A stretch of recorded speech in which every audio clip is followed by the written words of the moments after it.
Ladies and gentlemen and all variations thereupon, I'm Bridget Mitchell and this is a Pringles can. And one thing you'll know about a Pringles can, if you know anything about a Pringles can, is that they're really difficult to recycle. They have a plastic lid, they've got some sort of strange printed foil lid, they've got foil inside, a cardboard tube outside and a metal base. And that is a recycler's nightmare. So rather than just throwing it in the recycling, I'm going to upcycle it. Because the only other option is not eat Pringles, and that's not really an option. So I'm going to take this tube and I'm going to turn it into a wizard's tower. I'm going to surround it in newspaper. The reason I'm surrounding it in newspaper is the print on the outside of the tube has a sort of gloss on it and a strange spiral line that runs down. So to cover up that seam and to ensure that the paint applies properly, I'm just going to cover it in newspaper with a mixture of, you see that, of PVA and water. I'm just going to start by putting a thin layer of PVA around the outside of the tube. Soak the paper in the PVA. I want to absorb as much of it as I can.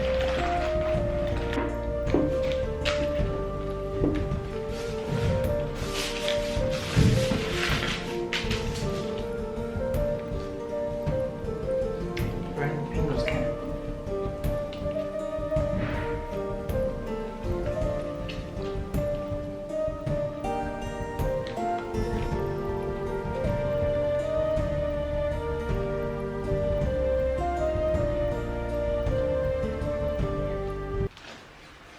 Right, so I've just finished a work day and this is almost dry.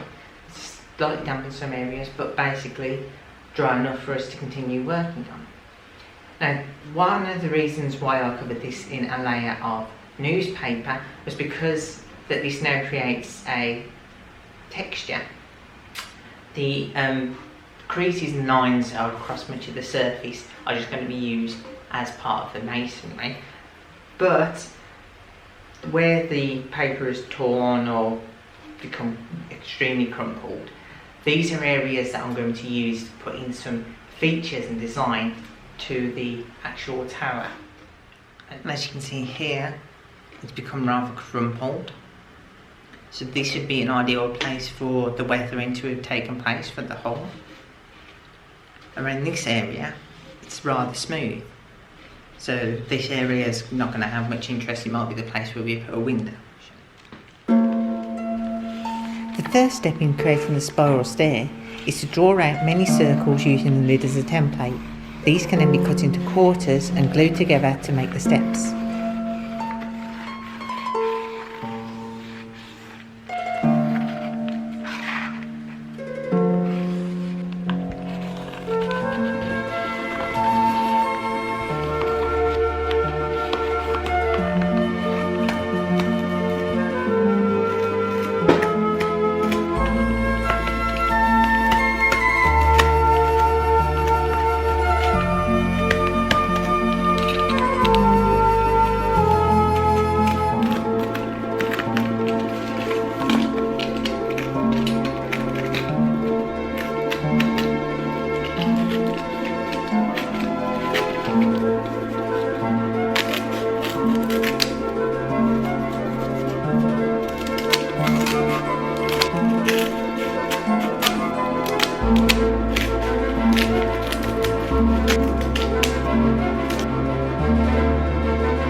And now that we've set that up, let's test that it's working with the D20. Just drop it in and we'll listen for when it hits the metal at the bottom.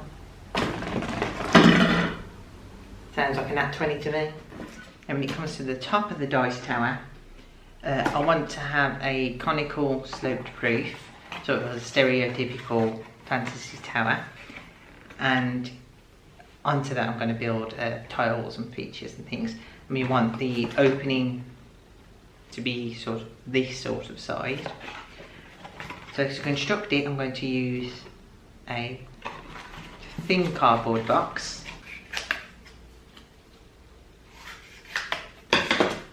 They cut some strips I can then lay over to make a roof. Just make a series of them going around.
Now we glue the piece back in that we cut out for the doorway so that it will deflect the dice outwards.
Occasionally missing out a tile or attaching one crooked can give a worn and neglected effect to the roof.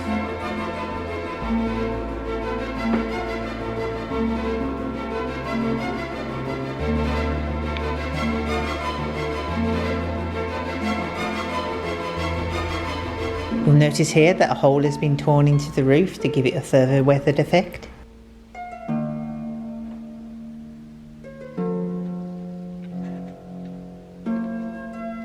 Having a tower this tall can be very unstable, especially with heavy dice, so taking the lid of the tube and gluing it back onto the bottom creates a larger footprint, which makes it more stable.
And there we have it, a wizard's tower for D&D dice.